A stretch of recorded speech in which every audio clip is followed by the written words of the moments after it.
त्याचं विश्लेषण करायला त्यांच्याकडे जाऊया। महत्त्वाचे अपडेट्स येत आहेत आता। या अपडेट्सनुसार शिवसैनिकांच्या वकिलांनी दावा केलाय की बंडखोर गटाला विलीनीकरण किंवा नवीन पक्ष स्थापन करणं हे दोन पर्याय आहेत। या दोन पर्यायांच्या बद्दल त्यांनी विचार करावा असं सांगण्यात आलेलं आहे। सरन्यायाधीशांनी एक सवाल विचारलेला आहे। सरन्यायाधीश म्हणतात की याचा अर्थ बंडखोर गटाला भाजपमध्ये विलीन व्हावं लागेल किंवा नवीन पक्ष स्थापन करावा लागेल, हे दोन पर्याय आहेत का? तुम्ही तसं सुचवताय का? सरन्यायाधीशांचं हे वक्तव्य अतिशय महत्त्वाचं आहे आणि हे वक्तव्य बरंच काही सांगणार आहे। सरन्यायाधीश म्हणतात की बंडखोर गटाला भाजपमध्ये विलीन व्हावं लागेल किंवा नवीन पक्ष स्थापन करणं हे दोन पर्याय आहेत का? शिवसेनेच्या वकिलांचं असं म्हणणं आहे की ते मूळ पक्ष असल्याचा दावा करत असले तरी तो मान्य करता येणार नाहीये। त्यांनी निवडणूक आयोगापुढे पक्षात फूट पडण्याचं मान्य केलेलं आहे। निवडणूक आयोगामध्ये ते गेलेले आहेत, त्यामुळे त्यांच्यावरती कारवाई व्हावी असं त्यांचं म्हणणं आहे। ते मूळ पक्ष असल्याचा जे दावा करतायत तो मान्य करता येणार नाही। त्यांनी निवडणूक आयोगापुढे पक्षात फूट झाल्याचं मान्य केलंय, हे शिवसेनेच्या वकिलांनी आता कोर्टाच्या समोर सांगितलेलं आहे। जोरदार युक्तिवाद सुरू आहे आता।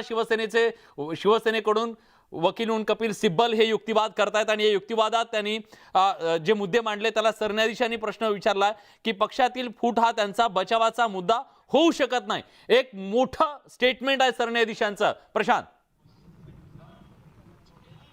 महत्वाचं म्हणजे विशाल, आता कपिल सिब्बलनी एक दावा केला आणि त्या कपिल सिब्बलच्या दाव्यावरती खुद्द भारताच्या सरन्यायाधीशांनी प्रश्न विचारलेला आहे। जर बैठकीत सहभागी झाला नाही तर त्याला पक्षाची सदस्यता सोडता येते का, असं म्हणता येईल का, असा प्रश्न त्यांनी उपस्थित केला आहे। त्यावरती कपिल सिब्बल यांनी म्हटलंय की त्यांनी पक्षाची सदस्यता सोडली आहे, त्यामुळे त्यांनी एक वेगळा व्हीप नियुक्त केला आहे आणि त्यांनी एक वेगळा आपला दलाचा नेता देखील नियुक्त केला आहे। हे अतिशय जर बघितलं आपण तर हे अतिशय महत्वाचं आहे की जे जस्टिस भारताचे सरन्यायाधीश आहे ते प्रश्न विचारताय तर त्याला उत्तर देखील कपिल सिब्बल देत आहे। विशाल, नक्कीच जोरदार असा हा सगळा युक्तिवाद सुरू आहे।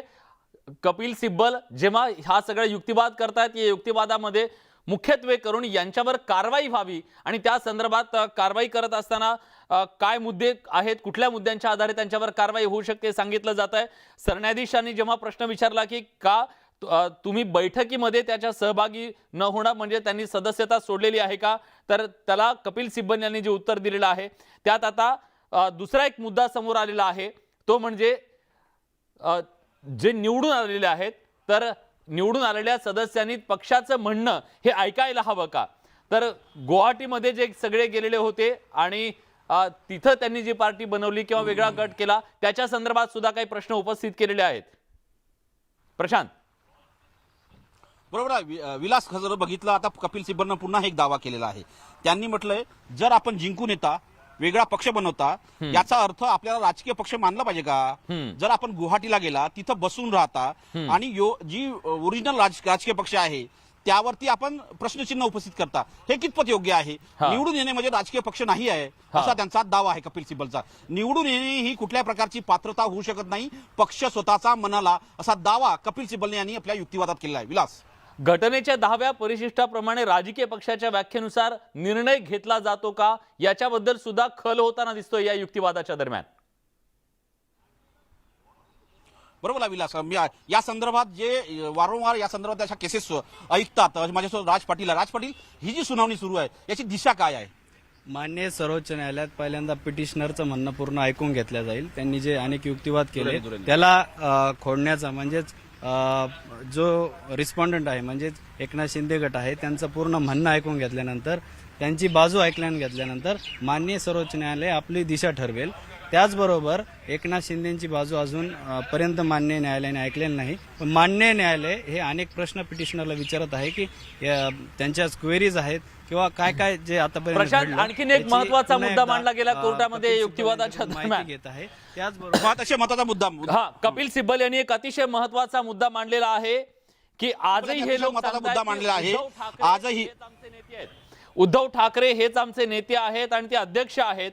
मग अशा परिस्थितीमध्ये जो व्हीप त्यांना लागू केलेला होता त्या व्हीपला त्यांनी मान्य का केलं नाही आणि म्हणून त्यांच्यावरती ही कारवाई केली जाऊ शकते आणि त्या पार्टीच्या चिन्हावरती हे सगळे जण निवडून आलेले आहेत। मूळ पक्ष असल्याचा जो दावा ते करतायत, दुसऱ्या बाजूला ज्या चिन्हावर ते निवडून आलेले आहेत त्यांचा व्हीप ते मान्य करत नाहीयेत। त्यामुळे जो पक्षांतर बंदी कायदा आहे त्या कायद्यानुसार यांच्यावर कारवाई करण्याची मागणी आज कपिल सिब्बल यांनी केलेली आहे। एकूणच 16 आमदारांवर अपात्रतेची कारवाई झाली पाहिजे ही त्यांची भूमिका दिसते युक्तिवादात। बरोबर आहे विलास, जो युक्तिवाद सुरू आहे त्या युक्तिवादामध्ये दिशा जर बघितली आपण सध्या कपिल सिब्बल यांनी सगळ्या विषयांमध्ये सगळ्या मुद्द्यांमध्ये अनेक प्रश्नचिन्ह उपस्थित केले। त्यांनी पहिला प्रश्न उपस्थित केला, ते म्हणाले की आजही तुम्ही पक्षप्रमुख उद्धव ठाकरे यांना मानता का? दुसरा म्हटलंय जर तुम्ही वेगळे झाले तर तुम्ही त्या व्हीपच्या विरोधात गेले का? जर विरोधात गेले तर आपल्यावर कारवाई का करण्यात आली नाहीये? जर कारवाई करण्यात आली नाही तर आपल्याकडे निवडणूक चिन्ह कसं होऊ शकतं? हे सगळं पक्षांतर बंदी अंतर्गत कायद्याअंतर्गत हे सगळे तरतुदी आहेत। या तरतुदी असताना आपण असा कसा दावा करू शकता की मूळ पक्ष आपला आहे जर पक्षप्रमुख उद्धव ठाकरे यांना मानता आपण आणि दुसरीकडे म्हणता की आमचे आता प्रमुख एकनाथ शिंदे आहे? हे बोलण्याने होत नाही, यासाठी राजकीय नियम आणि घटनात्मक तरतुदी असायला हव्या असा प्रकारचा दावा सिब्बल करत आहे। विलास बरोबर आहे, आणि आता त्यांनी हा सुद्धा मुद्दा उपस्थित केलेला आहे की या गटाकडून आजही उद्धव ठाकरेंना अधिकृत पक्षाचा अध्यक्ष म्हणून मान्यता दिलेली आहे। याचिकेत सुद्धा त्यांनी ते मान्य केलेलं आहे। या मुद्द्यावर सुद्धा कपिल सिब्बल यांनी बोट ठेवलेलं आहे आणि आमदारांनी सदस्यत्व सोडलंय असं जेव्हा ते सांगतायत किंवा आमचे वेगळे नेते सुद्धा आता नवीन नेते आम्ही निवडलेले आहेत असं सुद्धा सांगतायत, म्हणजे शिंदे गटातल्या आमदारांकडून एकाच वेळी दोन वेगवेगळ्या भूमिका ज्या मांडलेल्या आहेत त्यावरती कपिल सिब्बल यांनी हा युक्तिवादाच्या दरम्यान बोट ठेवलेलं दिसतंय। बंडखोर गटाची वागणूक जर पाहिली तर त्यांनी पक्षाचं सदस्यत्व सोडलंय, 10व्या परिशिष्टानुसार ते मूळ पक्ष असल्याचा दावा करू शकत नाहीत। ही बाब सुद्धा कपिल सिब्बल यांनी या संपूर्ण युक्तिवादाच्या दरम्यान निदर्शनास आणून दिलेली आहे। त्यामुळे कपिल सिब्बल यांच्या या युक्तिवादाच्या माध्यमातून एक गोष्ट स्पष्ट होतीये की पक्षांतर बंदी कायद्याचं उल्लंघन या सर्व सदस्यांनी केलेलं आहे, त्यामुळे त्यांच्यावर कारवाई होणं गरजेचं आहे। जो दावा त्यांच्याकडून केला जातो की आम्ही पक्ष सोडलेला नाहीये, आम्ही फक्त आमचा नेता बदललेला आहे, आम्ही आमचं नेतृत्व बदललेलं आहे, 2/3 पेक्षा जास्त लोकांचं सदस्यत्व आमच्याकडे आहे किंवा संख्या आमच्याकडे आहे, त्या संख्येच्या बळावर आम्ही आमचा नेता बदललेला आहे। पण आता सुप्रीम कोर्ट त्याच्याबद्दलचा काय निर्णय देतं हे पाहणं महत्त्वाचं असेल। पण आता जो युक्तिवाद केला गेलेला आहे त्या युक्तिवादाच्या दरम्यान कपिल सिब्बल यांनी एक अतिशय महत्त्वाचा मुद्दा मांडलेला आहे, तो म्हणजे उद्धव ठाकरे हेच आमचे नेते आहेत एका बाजूला ते सांगतायत आणि दुसऱ्या बाजूला आम्ही आमचा नेता बदललेला आहे असंही ते सांगतायत। त्यामुळे त्यांच्यावरती कारवाई होणं गरजेचं आहे। ते वेगळा पक्ष किंवा मूळ पक्ष आमचा आहे हा दावा करू शकत नाहीत। हा युक्तिवाद सुद्धा कपिल सिब्बल यांनी आजच्या या सगळ्या युक्तिवादाच्या दरम्यान केलेला आहे आणि त्यांना पक्षाच्या बैठकीला बोलावलं होतं पण ते सुरत आणि गुवाहाटीला गेले। त्यांनी उपाध्यक्षांना पत्र लिहून त्यांचा गटनेता नेमला, म्हणजे एकतर त्यांनी व्हीप मान्य केला नाही, दुसरं त्यांनी शहर सोडलं, ते गुवाहाटीला गेले, तिथं जाऊन बसले आणि मूळ पक्षाला ते आव्हान देत होते। त्याचबरोबर त्यांनी त्यांचा स्वतःचा गटनेता सुद्धा नेमला, हे सुद्धा त्यांनी सांगितलेलं आहे। प्रशांत महत्वाचं म्हणजे विलास जर बघितलं त्यांनी ज्या पद्धतीने दावा करताय की शिवसेनेचे वकील जे आहे ते दावा करताय व्हीप हा राजकीय पक्ष आणि संसदीय पक्षांना जोडणारा दुवा आहे। जर तुम्ही व्हीप बदलला तर व्हीप बदलण्याचा अर्थ काय होतो राज पाटील?